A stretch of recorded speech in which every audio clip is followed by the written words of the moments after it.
মারেনি, মেরে ওখান থেকে ভেঙে দিয়েছে দেখছিস না, ওইটুকুই নড়বে খালি, আর কিছু নড়বে না।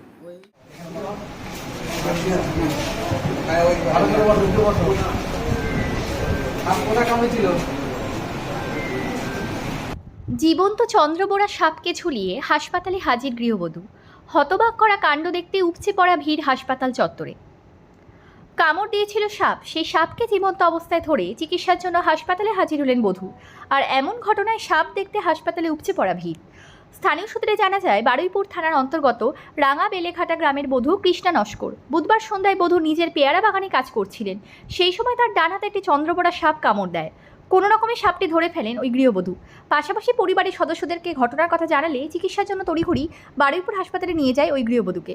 আর হাসপাতালে জীবন্ত সাপকে নিয়ে হাজির হয় গৃহবধূ। আর গৃহবধূর এহেন কর্মকাণ্ডে হইচই পড়ে যায় ক্যানিং মহকুমা হাসপাতালে। সাপ দেখার জন্য ভিড় জমায় উৎসুক সাধারণ মানুষ।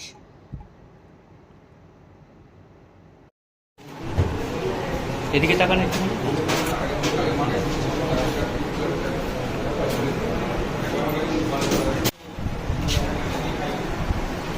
কি কামড়েছে? কি সাপ কামড়েছে জানেন? ধরলেন কিভাবে? বাগানে তো বাগানে কাজ করতে গিয়ে কামড়েছিল। ধরতে আবার ভয় পায়নি? মারলে মারার মতো এই ধরার সময় যদি আবার কামড় দেয় সেটাও তো বিষ হবে, এটা জানা আছে? যাওয়ার মতন অবস্থা ছিল। ছোট না বড়? ছোট না, দেখো চন্দ্রবোরা আপনি চেনেন? আমরা ভেবেছি ঢুসে পড়াতে, এখানকার ডাক্তারবাবুরা বলছে যে চন্দ্রবাবু। বাড়ি কোথায় আপনার? রানা গেলে ঘাটা। নাম কি আপনার? কৃষ্ণ নমস্কার। তারপর কামড়ানোর পরে কি গুনিনের কাছে গেছিলেন? হাসপাতালে এলেন? বারোটি হাসপাতালে গেছিলাম। বারুইপুর থেকে এখানে এলেন?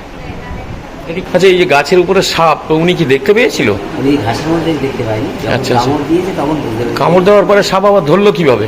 ও আমার দাদা ছিল, দাদা ওই ঘুষের বাড়ি মাথায় মারলো সাপটা, মারলে ও কে হতে হয়ে গেছে। মেরে দিয়েছে সাপটা? না, পুরো মারা হয়।